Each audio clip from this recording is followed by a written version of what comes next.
아버지의 크시고 놀라우신 은혜와 사랑으로 인해서 아버지 감사드립니다. 아버지, 이 시간에 저희들은 나라를 위해서 기도드립니다.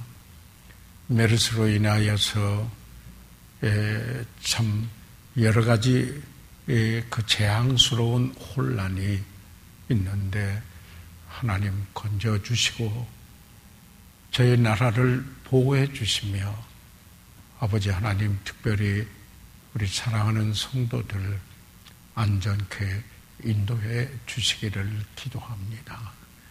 아버지 하나님, 또한 온 나라가 또 가뭄 때문에 어려움을 겪고 농사에 어려운 일들이 있는데 오늘 오후에 비를 주신다고 하니 감사합니다. 아버지 하나님, 이런 일에서부터도 아버지 하나님 참으로 저희들의 부르짖음을 들어주시고 아버지 하나님이 이 땅을 고쳐주시는 귀한 역사를 이루어 주십시오. 저희들 또한 성도들 가운데 병약한 성도도 있고 또 수술하신 분도 계시는데 하나님의 능력의 손길로 어루만져 주시고 아버지 곧 온전한 치유의 역사가 일어나도록 도와주십시오. 아버지 하나님, 오늘 하나님의 말씀을 사모해서 이처럼 주의 전에 모이신 귀한 분들로 인해서 감사드립니다. 아버지, 그 삶을 통해서 영광 받으시고 저들의 그 필요에 따라 하나님 만나 주시고 건강과 힘도 주시며 아버지 하나님 강건케 인도해 주시고 저들의 삶을 통하여서 아버지 이웃이 죽게 오고 아버지 세상이 변화되는, 그리고 교회가 세워지는 놀라운 역사가 있게 도와주십시오. 가정을 축복하시며 자녀들이 복되게 하시며 그 일터를 축복해 주십시오. 아버지 하나님, 이 공부 시간에 아버지 하나님 저희들 성령 충만한 가운데 주의 말씀을 우리가 받도록 도와주십시오. 아버지 감사드리옵고 우리 주 예수 그리스도 이름으로 기도드렸사옵나이다. 아멘. 네, 그러면은 저희들 이 시간 오늘은 5쪽에 있는 로마 숫자 3번부터입니다. 맞죠? 예, 제 저거를 좀 벗겠습니다. 여기만 해도 2층이거든요. 예, 더 조금 더운데, 저희들, 그러면은, 우리가 지금 그리스도인의 직업과 고용, 저희들의 왜 그리스도인이 경제 활동을 하느냐. 항상 우리는 우리 일상에서 모든 게 가장 중요한 초점은 하나님께 영광입니다. 맞습니까? 이게 틀려지면 첫 단추를 잘못 낀 거예요. 그러니까 다른 거 다 제자리로 돌리려고 하더라도 삐뚤어져 있어요. 그래서 하나님의 영광을 위해서 돈도 벌고 경제 활동을 우리들은 한다. 두 번째, 가족의 필요를 위하여서 저희들은 경제 활동을 한다. 그뿐만 아니라 그래서 저희들은 가족의 필요 채우고 자녀들의 교육이나 또 여러 가지 그 필요들이 저희들 있습니다. 그리고 저희들이 주는 자가 되기 좀 위해서, 이를테면은 구제하는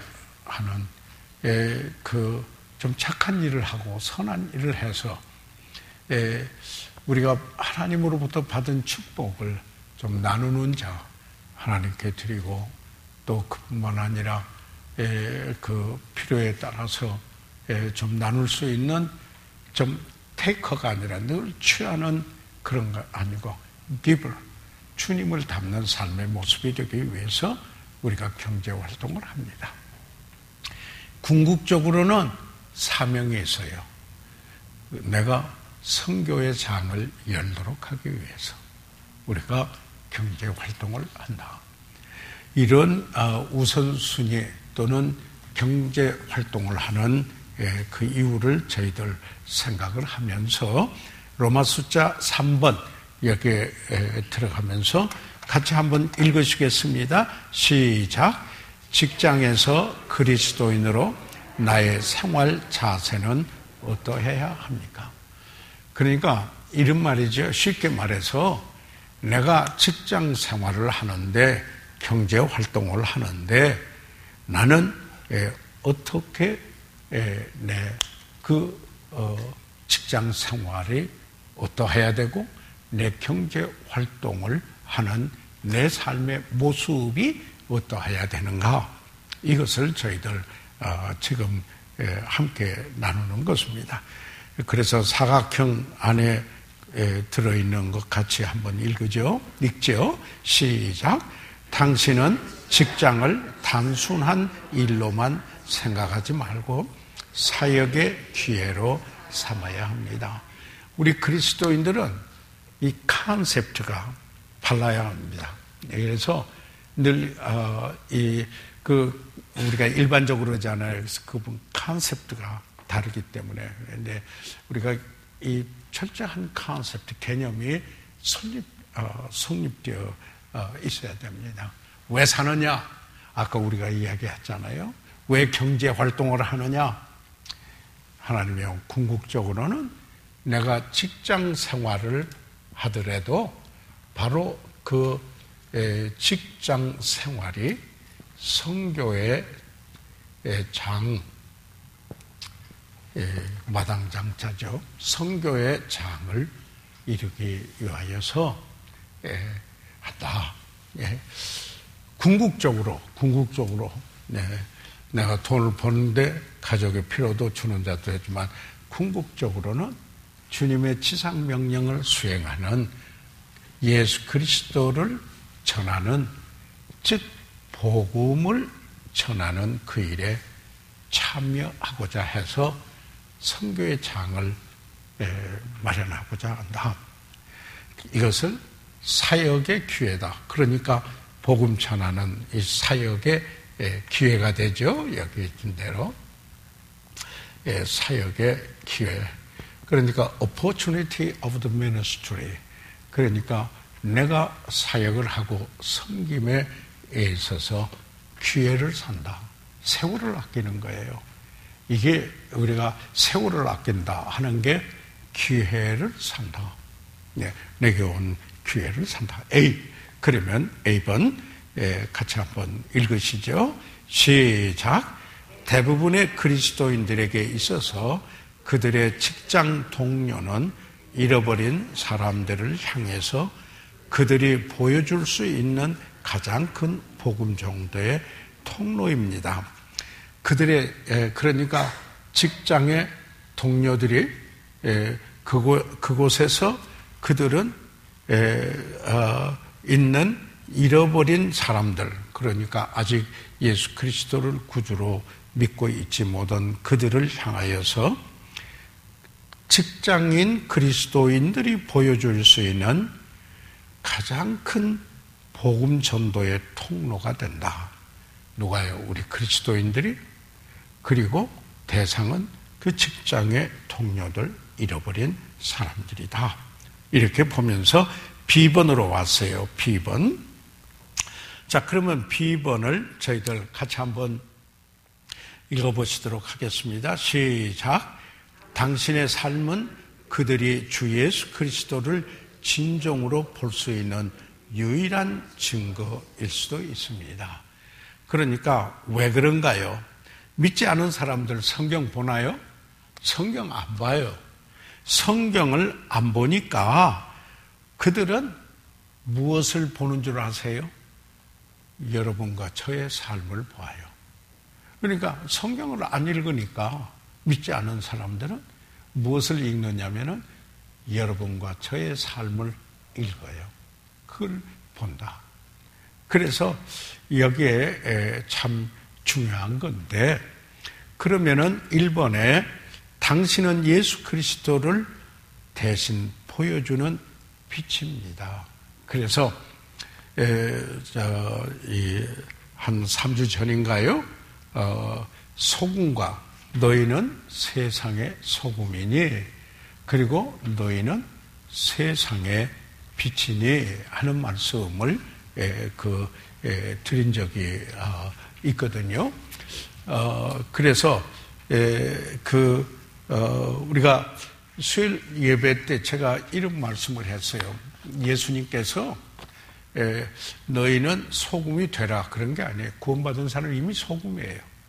그래서 소금이 되게 해 주십시오 하고 기도하는 건 아마 잠깐 오해한 거예요.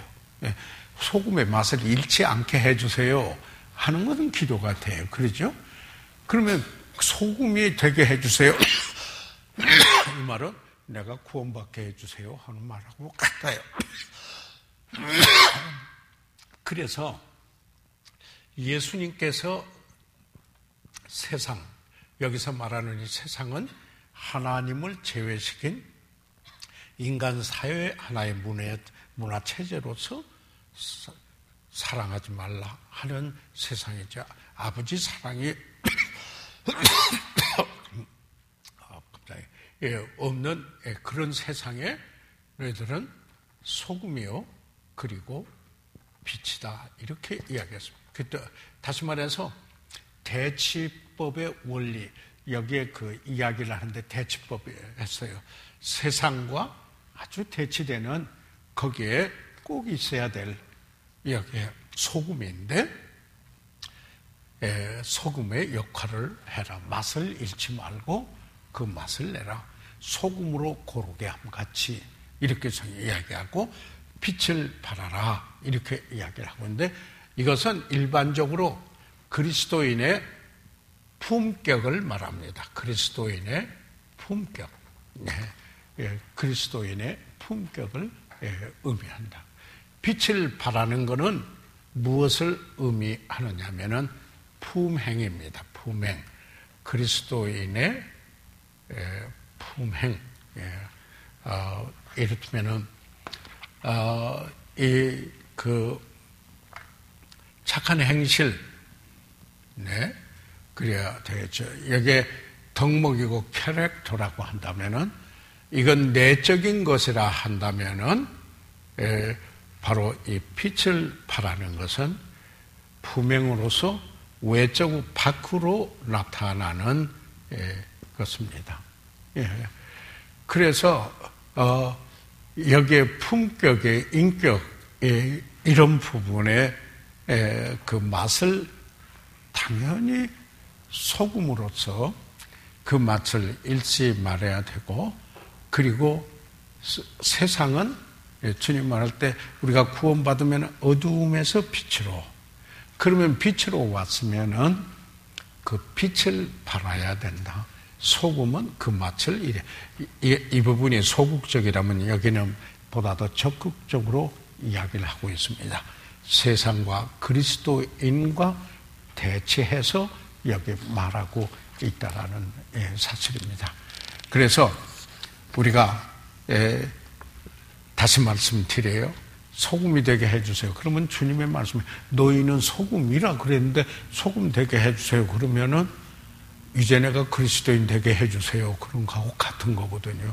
그래서 하나님 말씀을 좀 정확하게 이해하는 이런 게 그런데 그냥 습관화가 돼가지고 그런 뜻이 아닌데도 기도하다가 보면은 소금 되게 해주세요 그러더라고요.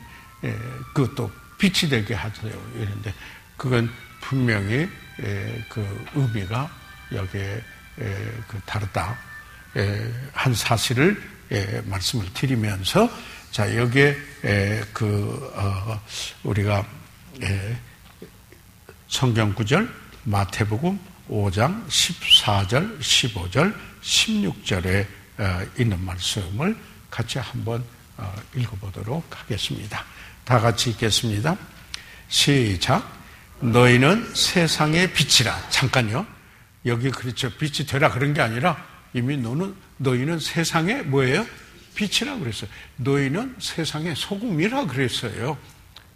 제자들에게 지금 하는 말이에요. 그런데 만약에 기도할 때, 아이고, 세상에 소금 되게 해주세요. 소금 맛을 내게 해대세요. 이런 의향으로 기도를 했는데 기도를 정확하게 할 필요가 있다. 그래서는 이렇다면 성경에 대한 올바른 이해가 필요하다 하는 것을 말씀을 드리는 겁니다. 자, 그러면 다시 14절 같이 읽으세요. 시작. 너희는 세상의 빛이라.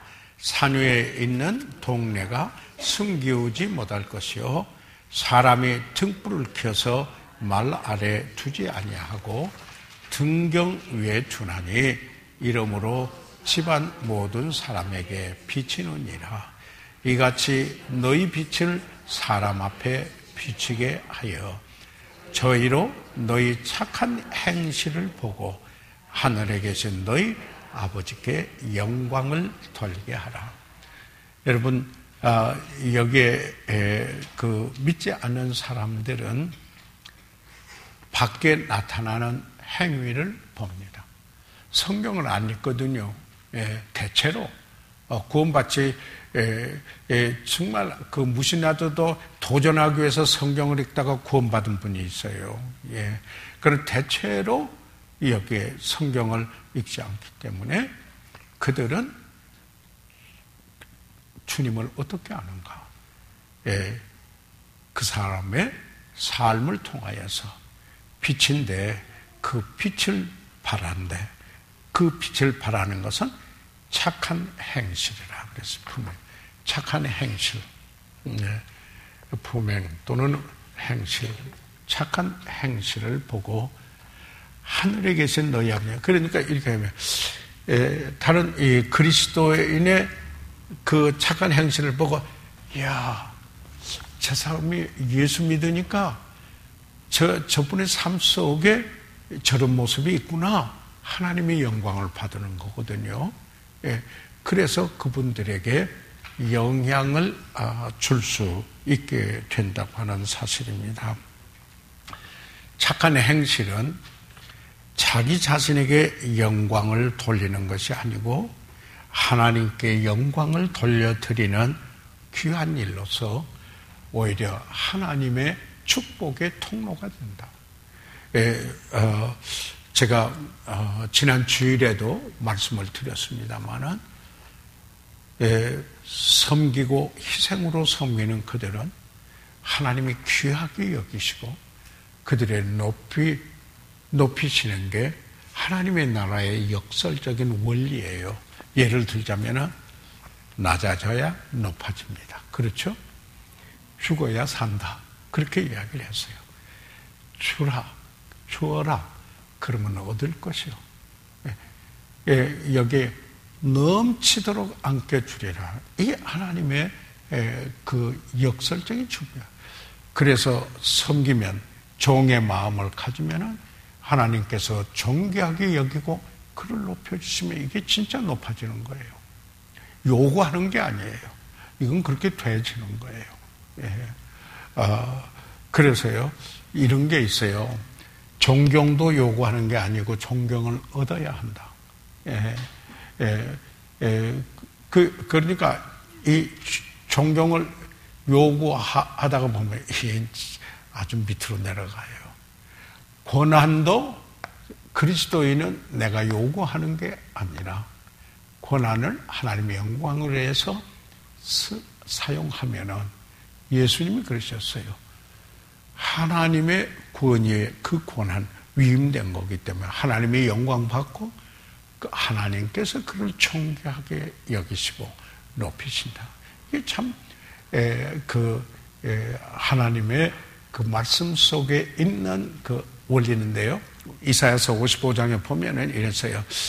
내 생각은 하나님께서 하신 말씀이에요. 너희 생각과 다르다.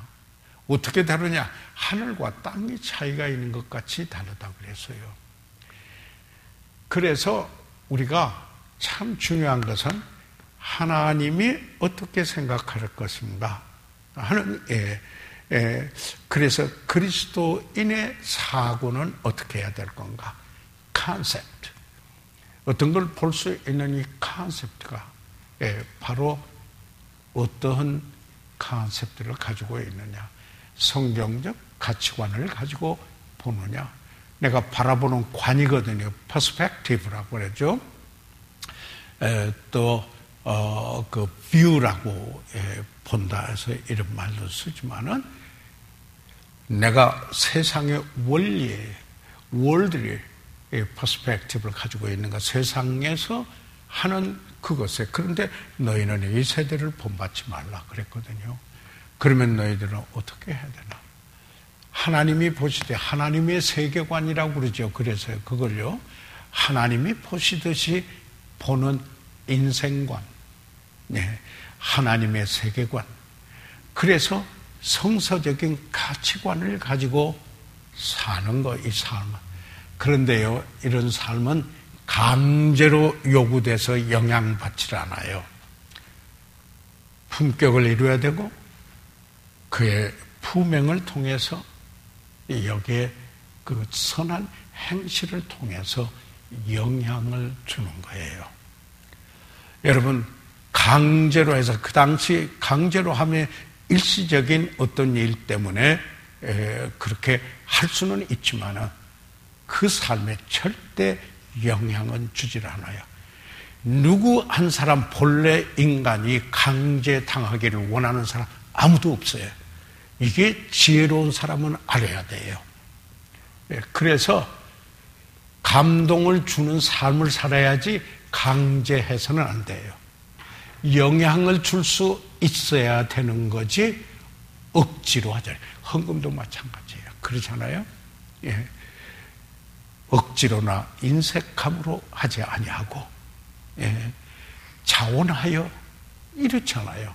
그래서 이 성김에도 그게 더딘 것 같지만은 자원하는 원리, 성김에 그게 더딘 것 같지만은 우리의 목적은, 잘 들어주세요, 성취가 우리 목적이 아니고 우리의 목적은 하나님의 뜻을 이루는, 하나님의 방법대로 이루는 거예요. 내가 이렇게 해서 유익이 많이 됐다, 결과가 훌륭했다, 그게 목적이 아니고 하나님을 기쁘게 해드렸느냐, 하나님을 기쁘게 해드리지 않았느냐, 이게 우리의 목표예요. 맞습니까? 그래서요, 이것은 성경적인 가치관이 확립되지 아니하면은 그 삶 속에 그 정립이 안 돼요. 그래서 하나님 말씀을 우리가 받고, 그래서 성경적 사고를 한다. 너희들은 이것들을 생각하라. Biblical thinking이라고 그러죠. 성경적 사고냐. 브리미어 교수는, 영국에 있는 유명한 브리미어 교수는 성서적인 사고라는 책을 썼어요. 제가 그 강의할 때 전에 그걸 필독서로 한번 추천해 본 적이 있는데요. 좀 책이 어려워요. 읽기는 어렵지만 그분이 이런 이야기를 했어요.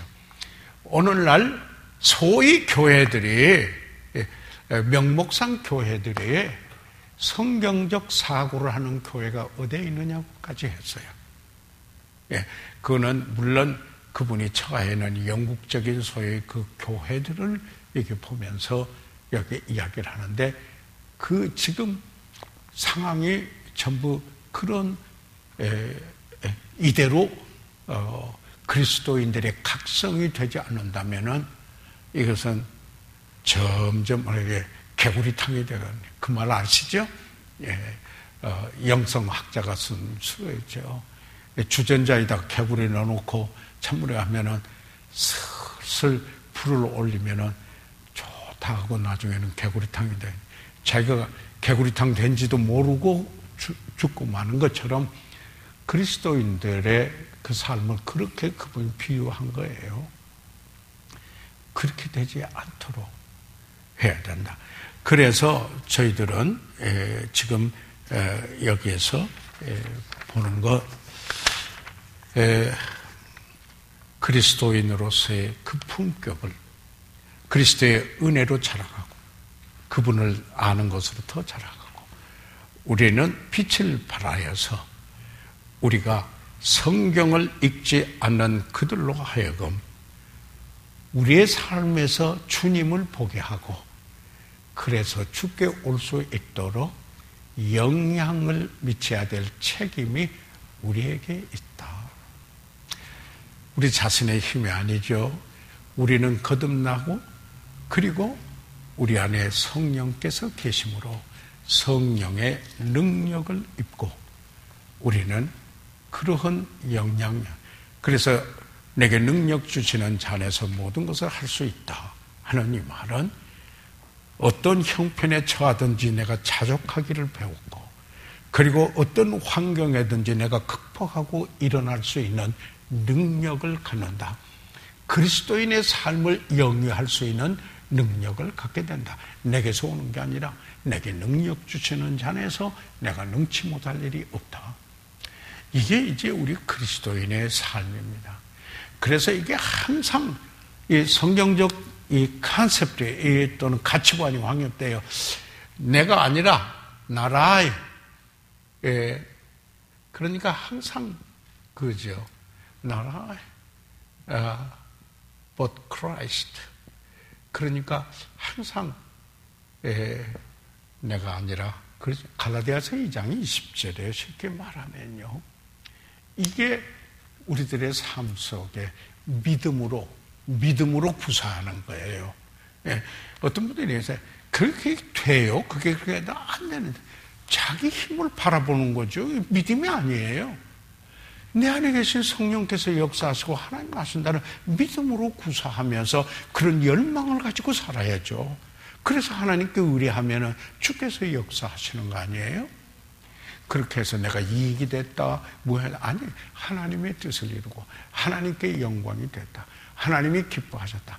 그러면 영원한 가치로 하나님이 축복하시고 하나님의 나라의 원리대로 내가 생각지 못한 그 수많은 여운이 하늘의 보화를 쌓아두는 그런 일이 되고 이 땅의 삶에도 어떤 때는 제자의 도를 하면 100배나 받는다고 그러셨어요. 그런 말씀도 있어요. 그러나 목적이 분명해야 된다. 그래서 그 다음에 거기 보시면은요, 그 6쪽의 2번 같이 한번 읽어보시겠습니다. 우리가 지금 한 말씀 그대로네요. 한 말요. 시작. 당신의 삶을 통해 성경이 보여져야 합니다. 그래서요, 아까도 방금 말씀드렸습니다만은 성경을 읽지 않기 때문에 사람들은 우리들의 삶을 읽는다. 그래서 어느 분이 이렇게 이야기를 했어요. 우리는 우리의 매일의 삶은 제5복음서, 예수님의 생애를 말하는 게 사복음서죠. 마태복음, 마가복음, 누가복음, 요한복음 이렇게 한다면은 우리는 세상을 향하여서 그들이 잊지 아니하는 제5의 복음을 매일 기록하고 있다. 이렇게 이야기했어요.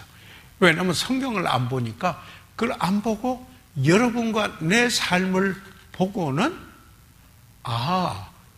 그게 그리스도의 삶이 이런 거구나 라고 이렇게 보게 되고 알게 된다라는 이야기입니다.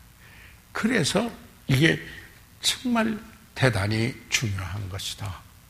우리가 성령 충만하면요, 첫째 주님을 닮죠. 성령의 열매가 주님의 품격에 담는 거잖아요. 그뿐만 아니라 성령 충만하면은 권능을 입고 땅끝까지 증인이 되잖아요. 예수 그리스도를 전해요. 전도하는 그 일을 하게 돼요. 그러면서 여기에 그 성령 충만하면은 그리스도를 현현해요. The manifestation of Christ. 그리스도를 현현하서 나타내 보이는 이런 삶이었어요. 그래서 어느 분이 선교사님의 선교 지역에 가서 복음을 전했잖아요. 예수님에 대해서 열심히 복음을 전했어요.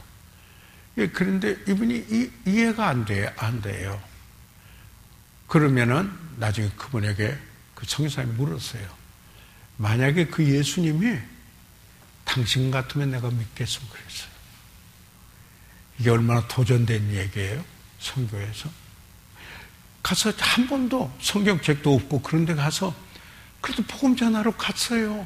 그래서 예수님에 대해서 아무리 이야기를 해도 못 알아들어요. 마침내 그 결론이 예수님이 당신 같다면 내가 믿겠습니다 그랬어요. 그분이 Manifestation of Christ, 그리스도를 나타내 보였어요. 소금으로 맛을 잃지 않고 품격을 이루고 빛을 발하여 그의 착한 행실을 통해서 하나님의 영광을 나타내서 섬김을 통해서 우리는 성령은 그리스도를 영화롭게 하는 분이거든요. 성령은 모든 진리로 인도하는 분이에요. 성령 하나님의 말씀으로요. 그 성령께서 하나님의 말씀을 감동했잖아요. 우리가 그래서 성령 충만하면 그리스도를 전하기 원하고 우리의 삶 속에서 그리스도를 나타내기 원한다. 다른 이들은 우리의 삶을 보고 예수님의 삶을 평가한다. 얼마나 큰 도전이에요. 그렇죠? 예. 그래서 그 다음에 그 고린도후서 3장 2절에 있는 말씀을 같이 한번 읽으시죠. 시작. 너희가 우리의 편지라 우리 마음에 썼고 무사람이 알고 읽는 바라. 지금 여기에 사도 바울이 고린도인들에게 편지를 했어요. 이 편지 쓴 중에 뭐라고 이야기하느냐면 자, 여러분이 우리의 편지입니다. 이렇게 했어요. 우리가 가서 사역을 하고 말씀을 전한 그런데 여러분이 그거에 대한 어떻게 삶으로 보여주고 있는가 하는 것은 바로 여기에 우리가 어떤 이인가 하는 것을 보여주는 편지다 그랬어요. 그들이 편지라고 그랬어요. 그들이 편지라고 그랬어요. 그건 어떻게 했어요? 여기에 우리의 편지라 우리의 마음에 썼고 어떻게 마음에 성령으로 우리의 마음에 썼고 그리고는 그래서 무사람이 알고 읽는 바라. 그러니까 바울이 고린도인들에게 여러분은 우리의 편지입니다 그랬어요. 여러분 성경 읽어보면요 너희는 그리스도의 편지라는 말 여러분 읽으세요? 이 말씀이 나와요. 편지라요. 어떤 거예요?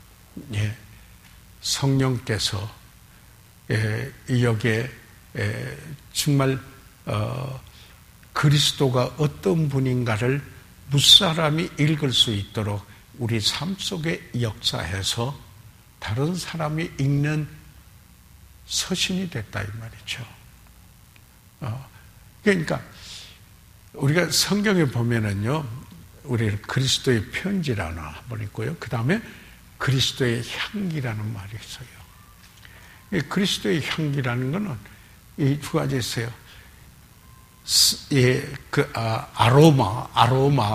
아로마인데요. 아로마는 이를테면 전쟁에서 승리했을 때 거기에 그 행렬 속에 승리가 이렇구나. 반면에 패배자가 패배하는 분은 이렇게 처참하구나 하는 것을 나타내 보여주는 그 당시 로마의 그 군대의 행군 속에 나타난 일인데 사도 바울이 그걸 이용을 해서 여기에 저들이 이해할 수 있게 이야기를 했어요. 그러니까 우리는 그리스도의 향기, 그리스도의 편지, 그리고 그리스도의 향기, 우리의 그 향기는 그리스도의 향기를 여러분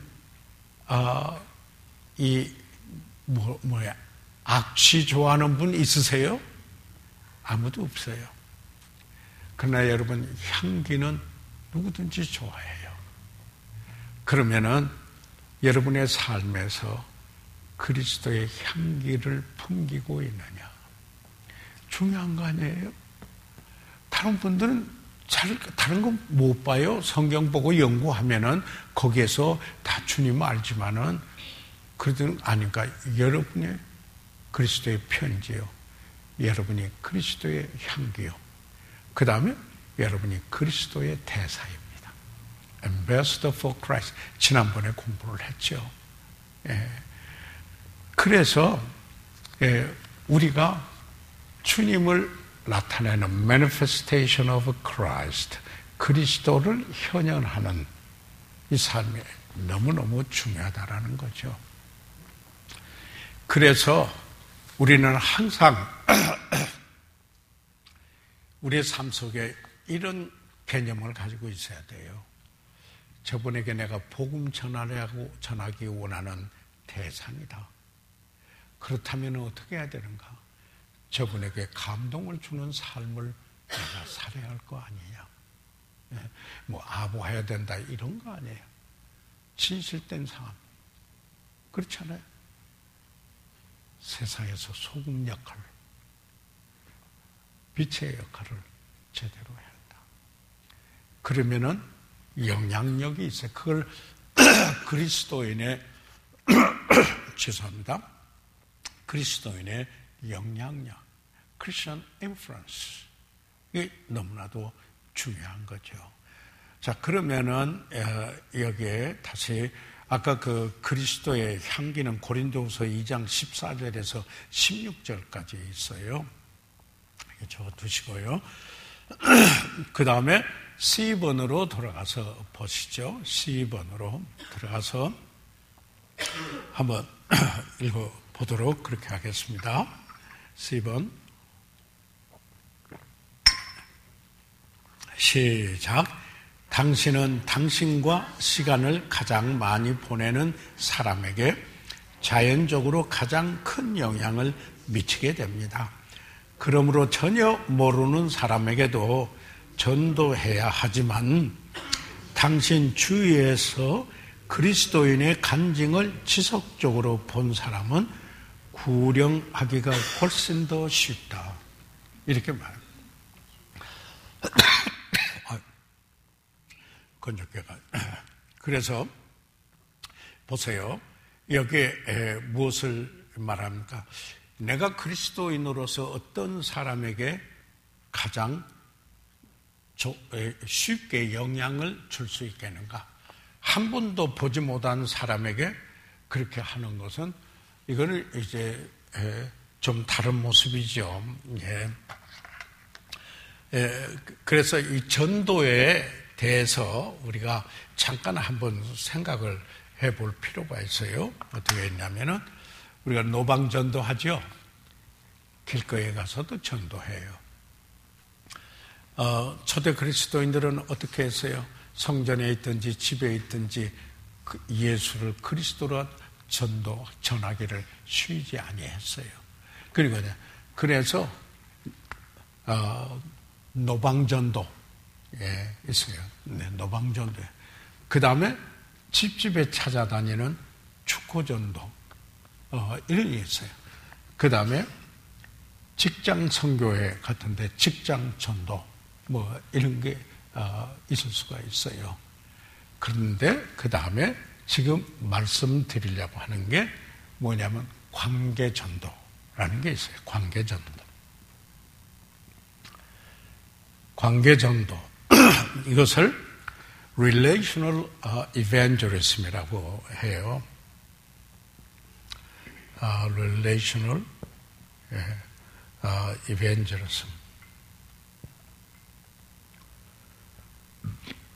그래서 관계전도.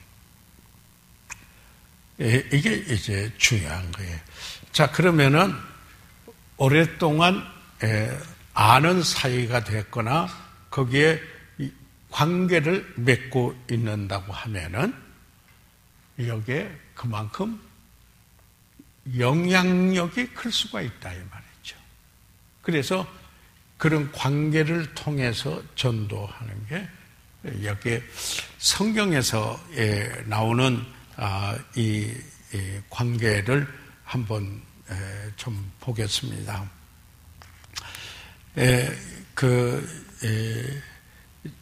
우선 이 관계 전도할 때 그 대상을 어떻게 보느냐면 나와 이렇다면 관계를 하려면 먼저 내가 있죠. 나와 관계를 맺는 거니까요. 그 관계가 나와 가족이에요. 나와 가족. 그러니까 관계 전도를 한다면은 가족의 대상이 되는 거. 그렇죠? 그게 관계가 되는 거예요. 그 다음에 두 번째로 어떤 거냐면 친척이 되는 분들, 그리고 오랫동안 알아오는 친척 또는 친지라고 하죠. 친지. 이게 제대로 볼 수가 있어요. 관계 전도 대상을 좀 우리가 관계를 맺고 있는 대상을 이렇게 보는 겁니다. 그 다음에 저희들이 또 보는 것은 뭐예요? 이제 일반적인 개념으로 이 친구라고 하지만 이건 성서적 개념보다는 이제 학교 동창이랄지 이렇게 되는 또래나 가까이 전 이런 분들, 서로 관계를 맺고 있는 이런 분들, 또 말이라도 그냥 내려놓고 이야기할 수 있는 이런 저기도 해당이 되죠. 그 다음에 네 번째가 이웃에 사는 이웃이나 이웃 또는 직장 동료가 되겠습니다. 직장 동료 이런 분들을 이제 보시고요. 그리고는 다섯 번째 우리가 지인이라고 하죠. 아는 사람이에요. 알아온 사람이에요. 친구같이 이렇게 가까이 뭐 저기 한 것도 아니고 또 친지보다는 그냥 알아오는 사람이에요. 알아온 사람. 이게 우리가 지인이라고 그러죠. 아는 사람이에요. 지인이라고 해요. 그 다음에요, 여섯 번째, 재미있는 수를 써요. 관계순에서. X사람이라고 그래요. 이거는 뭘 의미하느냐면은 어떤 특정한 사람, 내가 관계를 맺고 있는 어떤 특정한 사람, X사람이라고 그래요. 좀 이상하죠? 그런데 재밌어요. 그래서 이렇게 관계를 한번 이런 순으로 이렇게 보면은 관계 전도에서 저희들이 대상이 이렇게 대상이 될 수가 있다. 이렇게 보게 됩니다. 여기에서 우리가 성경에서 보면은요, 그 다음에 여기에 관계에서 그 에베소서의 그 성령 충만함을 받으라 하고 나서 이야기할 때 이렇게 이야기를 합니다. 관계. 첫째, 아내들에게 이야기하죠. 아내들에게 먼저 하고, 그 다음에 남편들아, 이렇게 해서.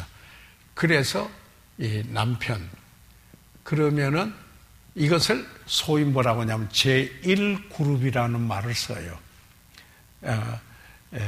원 그룹이에요. 한 그룹에. 부부간을 말해요. 부부간을 이야기를 해요. 그 다음에 여기에 그 두 번째는 뭐냐면은 자녀들아 그랬어요. 그렇죠? 자녀들아 이렇게 이야기를 하고 있잖아요. 그리고는 아비들아 또 그래서 성경에 부모를 이야기하고 있어요. 부모. 부모를 이야기했어요. 그래서 제1그룹, 제2그룹 이렇게 이야기를 보통 나누어요. 그 다음에 제3그룹이 있어요. 그게 뭐냐면은 종들아 하는 말이 나와요. 그래서 그 다음에요. 이거는 이제 일반보다도 넓혀서 사회생활. 그 당시 이제 보게 되면 그 다음에 상전들아, 종하고 상전들에 나와요. 그러면 오늘날에 있어서의 그 삶에서는 직장인과 그리고 또 그 직장의 보스들에 적용돼서 말할 수 있다. 그러니까 제3그룹은 우리가 소위 지금 공부하고 있는 그리스도인과 직장인, 그 직장의 그 관계를 이렇게 말할 수가 있다. 크게 나눠서 부부간의 관계 제1그룹, 자녀와 부모의 관계 제2그룹, 그 다음에 내 사회생활에는 직장생활을 통해서 여기에 관계를 맺고 있는 그룹, 이렇게 3그룹으로 이야기를 할 수가 있습니다. 자, 그러면은 그런 중에 오늘은 이제 그런 부분에 조금 그 특강이라기보다는 좀 한번 우리가 어제 저녁에 주님의 지상명령 수행하는 일에 있어서 너희는 가서 모든 족속으로 제자를 삼으라 할 때 우리가 어떤 기술적인 테크니컬하는 그 부분이 아니고 갖춰야 될 자질에 대해서 해서 첫째 주님이 함께 하신다는 믿음, 그 약속을 믿어야 된다. 내가 전도하려면은 그분에 대해서 진심으로 사랑해야 된다. 그래서 섬김과 희생이 따라야 된다. 그뿐만 아니라 내 자신이 주님을 따라가는 헌신된 자로서 주님을 닮고자 하는 것이 있어야 된다. 그럴 때 영향력이 있는 모든 족속으로 제자 삼는 일에 쓰일 수 있는 갖춰진 자질을 갖춘 사람이 된다는 게 어제 저녁에 제가 이야기를 했거든요. 그래서 이렇다면은 우리가 사실 복음의 진리의 릴레이가 아주 중요하잖아요. 바울, 디모데, 그리고 충성된 사람들, 그들이 또 다른 사람들. 그러니까 이 진리는 릴레이 돼야 돼요. 막다른 골목이 되면 안 되잖아요. 반드시 여러분 때문에서 진리가 막다른 골목이 됐다면은 이거는 주님의 의도하시는 바가 아니고 여러분에게 영향을 준 분이 있었던 것처럼 또 여러분이 영향을 주어서 그리고 그분이 또 계속해서 그렇게 가도록 이걸 우리가 제자 훈련 이렇게 말하기도 하고 개별적으로는 멘토링이라고도 이렇게 말하기도 합니다. 그래서 이 제자 삼는 이렇게 전도하기 위해서 제자 삼는 한데 단계가 좀 있어요. 그걸 이제 좀 한번 말씀을 드려볼게요. 첫째로 1단계는 이제 바로잡기라고 그냥 그래요. 바로잡기라고 하는데 이 말은 get right 이런 말인데요. 어떤 사람과의 그 시작이 바르게 시작이 돼야 된다. get right, 바로잡기. 그래서 누구하고 전도해서 관계를 맺어서 제자 훈련을 하면은 이 처음이 바로잡는 것이 제대로 돼야 돼요. 바로 그래야 되지. 처음부터 삐끗해서 바로잡지 않으면은 그 다음 단계 되지질 않아요. 그래서 두 번째로 이 설문이에요. 이 설문이라고 하는 이것은 어떤 것을 말하냐면은 상대방에 대해서 정보를 알아요. 이렇다면 알게 돼요. 서로 이렇게 돼서요. 예, 서로 알게 돼. 무턱대고 이야기되고 이런 거 아니에요. 지금 관계 전도에서 제자 훈련의 단계를 만약에 이야기한다면은 이렇게 말할 수가 있어요. 자, 그래서 설문에서 그분을 알았죠. 그러면은 철저하게 그를 위해서 기도해야 돼요. 기도해야 돼요. 기도해야 돼요.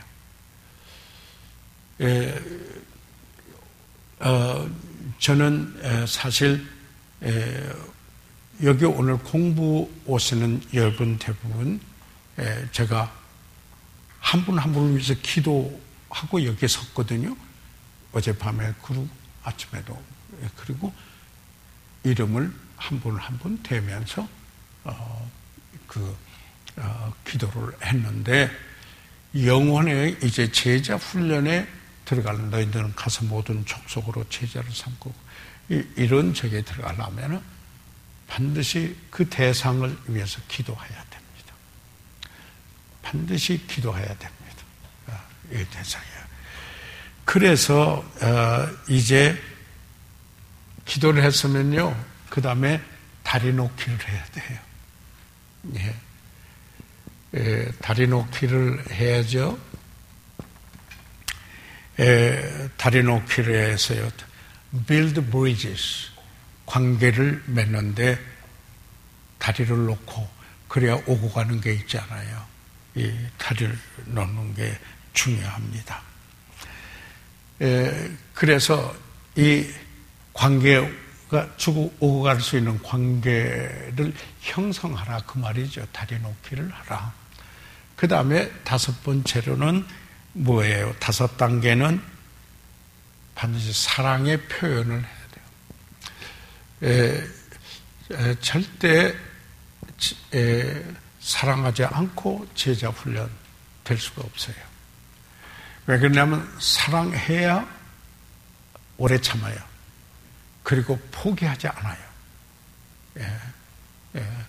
그래서 사랑해야 수고가 나와요. 어제 전에 제가 설명을 많이 했거든요. 사랑해야. 그러니까 이러하면은 내가 하겠다. 절대 안 돼요. 그건 조건을 붙이고 있는 거기 때문에 아니에요. 그분 그대로를 포기하지 않고 사랑의 표현을 지속적으로 해가야 돼요. 우리가 자녀 교육 때 네가 이러면 내가 이렇게 하겠다, 저리 하겠다. No, 이거는 관계에 절대적인 좋은 관계 안 돼요. 안 돼요. 아가페 사랑 그럼에도 불구하고잖아요. 그러니까 이런 모습에 내가 어떤 모양의 모습이라도 난 너를 향한 사랑은 여전하다, 변하지 않다. 내가 너를 사랑하기 때문에 이 말을 한다. 이렇게 돼야 되는 거예요. 그래서 사랑의 표현이 아무리 훌륭한 심포니도 연주되지 않으면 아무것도 아니다. 사랑은 expression이 돼야 돼요. 표현이 돼야 돼요. 사랑한다라는 표현이 돼야 돼요. 왜 그러냐면 우리는 사람들은 여기에 외양을 통해서만 오래 사귀어서 이제 그분의 진심을 터득할 때는 있지만은 사람은 외모를 취하거니와 하나님은 중심을 보신다 그랬어요. 그러니까 그 외양에 나타나는 것으로 판단하기 쉬워요. 그런데요, 예수님은 그가 종이 되셨는데 그 종의 형체를 입어 그는 하나님의 본체시라고 할 때 영어 성경에는 the form of God, 하나님의 본체라고 할 때 the form이라는 말 썼어요. 아이쿠. 예, 우리가 폼 잰다, 폼이라고 할 때 그거거든요. form of God. 하나님의 본체. 그런데 종의 형체를 입어 했을 때도 the form of a servant예요. 똑같이. 그런데 이게 무슨 뜻이냐면요. 폼 잰다, 우리가 쓰는 그런 말이 아니에요. 내적 실체의 외적 표현이에요. 이게 이제 원래 원어에서 그게 내적 실체의 외적인 표현이에요. 여러분, 그게 이제 우리가 태도를 정의할 때 안에 있는 생각이 밖으로 나타나는 행동을 사전적으로 보면은 태도라 그래요. 그런 거예요. 그러니까 이게 가짜가 아니에요. 진정성이 있는 거라 이 말이죠. 그래서 사랑하기 때문에 참으로 사랑을 나타내 보이는 이렇게 돼요. 여러분, 이 사랑은요, 우리가 이 구현돼 표현돼야 되기 때문에 이거는 여러분의 가정에서도 마찬가지예요. 예, 마찬가지예요. 예, 그 이제 연세가 많이 들고 연로해지면은 이렇다면 요구는 많아지고 그걸 충당할 수 있는 능력은 약해져요. 그게 이해를 돼야 돼요. 그래서요, 부부간이 오래 같이 있다가 보면 나중에 많이 다투어요. 왜 그런지 아세요? 사랑이 없어서 그런 게 아니에요. 서로 요구는 많아요. 목표하는데. 그런데 그걸 감당할 길이 약해요. 힘이에요. 그래서 여기에 역사되는 게 주님. 그게 사랑이에요. 이걸 통해서 겉사람은 후패하나 속은 날로 새롭도다. 그래서 주님과의 관계 속에 날로 새로워져야 돼요. 겉사람 후패가는 건 누가 막아요? 아무도 못 막아요. 그러나 속은 날마다 더 새로워질 수 있어요. 아멘. 그래서 이런 조화, 이것을 아름다움이라고 그래요. 이루어져야 돼요.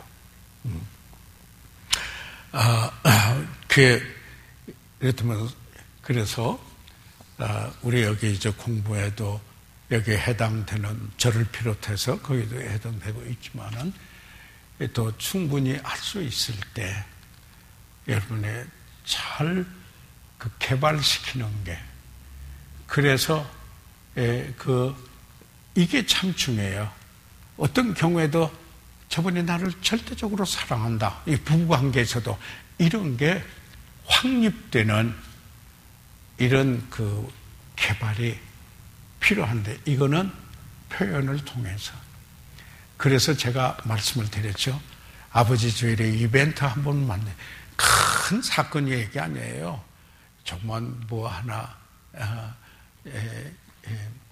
어떤 그 드라마에 보니까요, 이벤트를 만드는데 여기 여자 측에서는 빵을 하나 구웠더라고요. 남자 측에서는 예쁘게 포장을 해서 했는데 보니까 빵이더라고요. 그러니까 다시 말해서 어떤 그냥 거창한 이런 게 아니라, 그건 서양 문화에서 아마 기독교 문화의 영향인 것 같아요. 그거 참 잘해요, 그분들은요. 그런 표현을. 그래서 자기도 그런데 그러지 말고요. 왜냐하면 내가 먼저. 아멘. 대답 좀 하세요. 제가 아버지라고 해서 그런 게 아니에요. 근데 좀 이렇게 익스프레스 해야 된다. 사랑의 표현 같은 거. 조그만한 게 감동을 주는 거예요. 그러면 얼마나 행복해지겠어요. 그래서 서로 간에 그래야 돼요. 그래서 그 다음에 6번째, 어떤 일이 되면 제자 삼기가 돼요.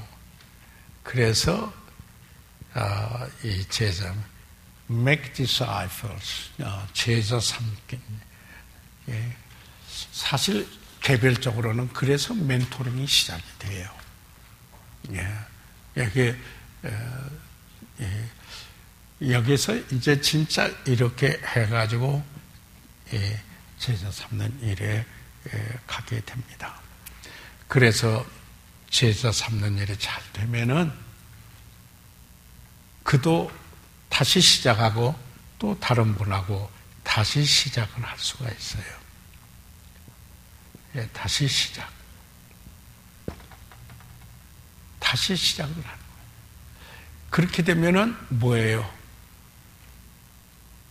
이분이 또 그렇게 하고 하면 이것을 기하급수적으로 번진다. 이렇게 이야기해요. 제곱이 되는 거예요. 제곱이. 엄청난 영향력이 되는 거죠. 그래서 오늘 우리 사역자 모임에서 제가 그랬어요. 기도 끝나고. 우리 사역에서 한 분이 앉아 계시나 10분이 앉아 계시나 100명이 앉아 있으나 똑같은 가치입니다. 여기에 차이가 나서는 안 된다. 한 영혼을 통해서 주께서 할 수 있는 역사는 너무 위대하기 때문입니다. 맞아요? 예. 그래서 사람은 외향적인 숫자로 가치 평가를 하지만 하나님은 중심을 보십니다. 예.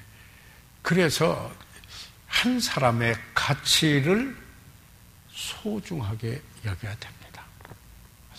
소중하게 여겨야 됩니다.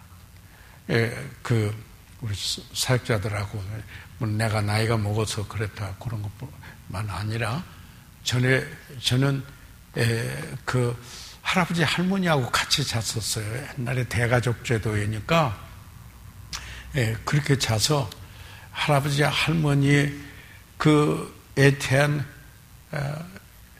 교훈도 받았고 여러 가지 좋은 인상이 남아 있어요.